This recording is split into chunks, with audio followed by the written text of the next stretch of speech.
and I'm talking about public affairs of the day. And I'm still keeping track of the California primary vote. The reason being that this was such an important state this year, such a populous state, and the fact that there were so many issues surrounding the voting process, whether it was election rigging, election fraud, racketeering, vote suppression, inadequate instruction to poll workers that may have been malicious rather than accidental, and then the fact that the media called this race early and suppressed the vote by announcing that the race was over. So many issues surround the vote in California. And while the outcome is not expected to change the overall outcome of the race in California, there's been significant gains by Bernie Sanders in several counties as people have been going through and actually counting the mail-in ballots, the provisional ballots, and then the ballots that couldn't be read by machine. They're examining those by hand with human eye.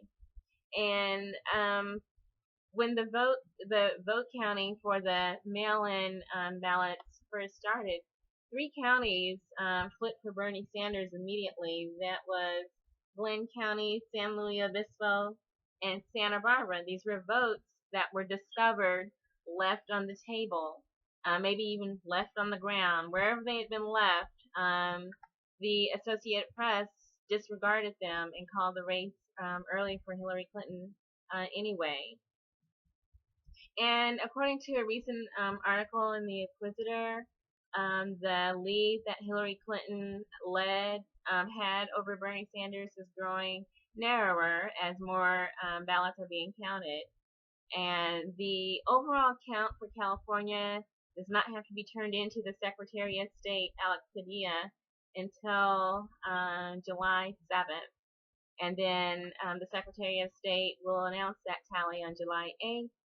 And then the next week after that, the vote gets certified.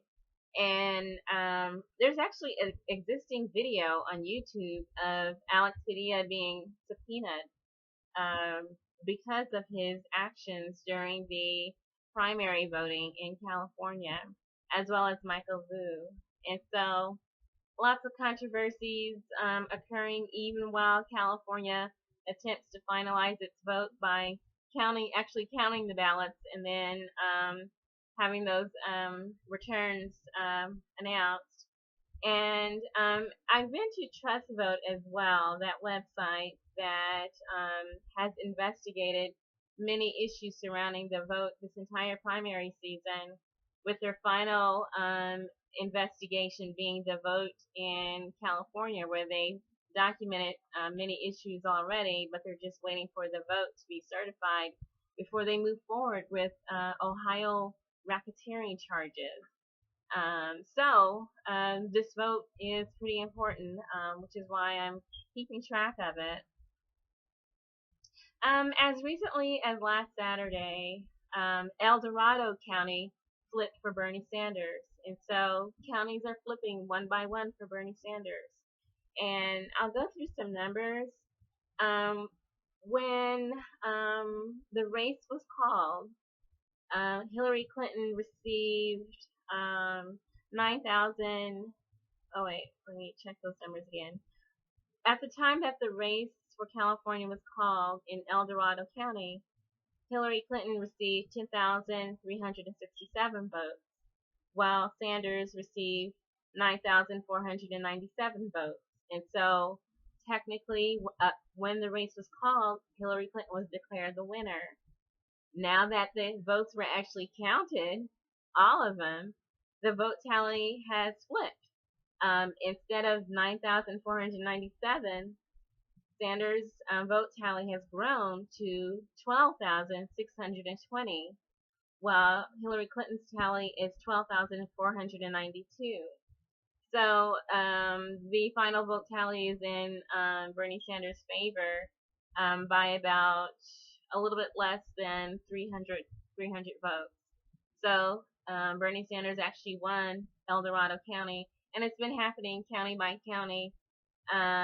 They've been finding that so far 14 counties reporting 53,643 ballots have gone to Sanders at more than 61%. And so that's a big difference from June 7th. What a difference actually counting the ballots makes. And so people are keeping track. People in California are very vigilant about making sure that things are a lot better than what they were, that there's more responsibility in terms of counting those votes.